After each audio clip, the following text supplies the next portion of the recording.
नमस्कार दोस्तों, स्वागत है आपका सागर उत्सव अकेडमी में। आज हम एक्सरसाइज 3.2 का क्वेश्चन नंबर सेकंड करेंगे। क्वेश्चन नंबर सेकंड में 2x प्लस 3y बराबर 11 और 2x प्लस माइनस 4y बराबर माइनस 24 को हल कीजिए और इससे m का वह मान ज्ञात कीजिए जिसके लिए y बराबर mx प्लस 3 हो। यहाँ पर हमें दो समीकरण दिए गए हैं और दोनों समीकरणों को हल करने के लिए बोला गया है, लेकिन हमसे ये बोला नहीं है कि इसमें कौन सा मेथड का हमें यूज़ करना है, यानी कि हमें विलोपन विधि लगाना है या प्रतिस्थापन विधि। उससे कोई फ़र्क नहीं पड़ता क्योंकि हमसे बोला ही नहीं है। इसलिए हम यहाँ पर फ़िलहाल विलोपन विधि का इस्तेमाल करेंगे। अगर आपको ये क्वेश्चन प्रतिस्थापन विधि से चाहिए तो आप कमेंट कर मुझे बोल सकते हैं कि इसे प्रतिस्थापन विधि से करें। तो पहले मैं इसे विलोपन विधि से किए देता हूँ। चूँकि हमने विलोपन विधि अभी तक पढ़ी नहीं है तो ये समझ लें कि ये विलोपन विधि का एक डेमो है, जिसे हम 3.3 जब पढ़ेंगे तो उसमें विलोपन विधि हम देखेंगे। तो उससे पहले भी हम विलोपन विधि इस क्वेश्चन में करके देख लेते हैं। तो विलोपन विधि में क्या होता है कि हमें दो समीकरण दिए जाते हैं, जैसे प्रतिस्थापन में दिए जाते हैं ऐसे इसमें दिए गए हैं।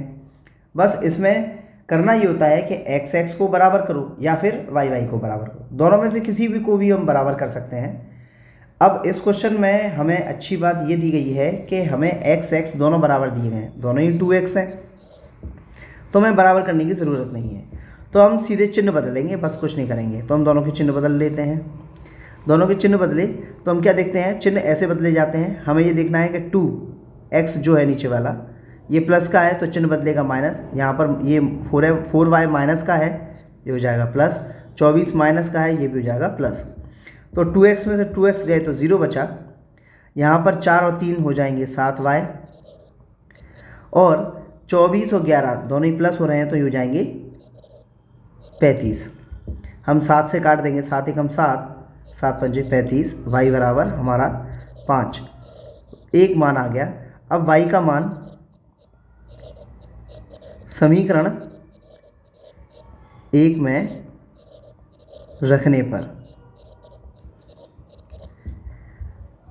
समीकरण 1 हमारा है 2x प्लस का 3y बराबर 11। 2x का 2x उतार लिया, प्लस का प्लस उतार लिया, 3 का 3 उतार लिया। y का मान हमारा 5 है तो गुणा करके यानी कि मल्टीप्लाई करके हम 5 को लिख देते हैं, बराबर में 11 है।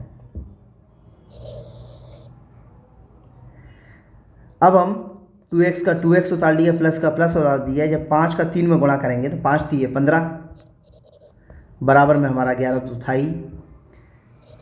2x यहीं के यहीं रहेगा और 11 भी वहीं की वहीं है। बस 15 को हम बराबर के दूसरी तरफ ले जाएंगे तो उसका चिन्ह बदल जाएगा, माइनस का 15 हो गया।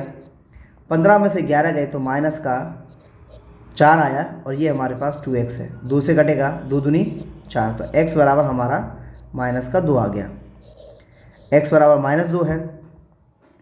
अब x और y ये दो मान मिले हमें और हमें निकालना है m का मान। m के मान के लिए हमें समीकरण दिया गया है y बराबर mx प्लस 3। तो इसमें हम मान रख देते हैं, तो उतार लेते हैं पहले। y बराबर mx प्लस का 3। y का मान हमारा 5 है, m का m उतार दिया, x का मान हमारा माइनस 2 है और 3 हमारा आएगा ही। 5 तो यहीं के यहीं है, 3 को हम दूसरी तरफ ले जा रहे हैं, इस साइड ले जाएंगे 3 को, तो ये हो जाएगा माइनस का। ये अपन इसमें 2 को आगे लिख देंगे तो ये हो जाएगा माइनस का 2m। 5 में से 3 गए तो बचे हमारे 2, तो माइनस का 2m। 2 से काटेंगे 2 एकम 2, 2 एकम 2, यानी कि हमारे पास 1 बचा और माइनस का m। अब ये माइनस कहाँ जाएगा, ये माइनस हमारा 1 में लग जाएगा तो माइनस का 1 हो गया, यानी कि m बराबर हमारा -1 आया है। ये हमारा आंसर है। इसी साथ हमारा क्वेश्चन ख़त्म होता है। आपको अगर ये क्वेश्चन प्रतिस्थापन विधि से चाहिए तो आप कमेंट कर सकते हैं। यदि पसंद आया हो तो लाइक कीजिए, सब्सक्राइब कीजिए और ज़्यादा से ज़्यादा शेयर कीजिए। धन्यवाद।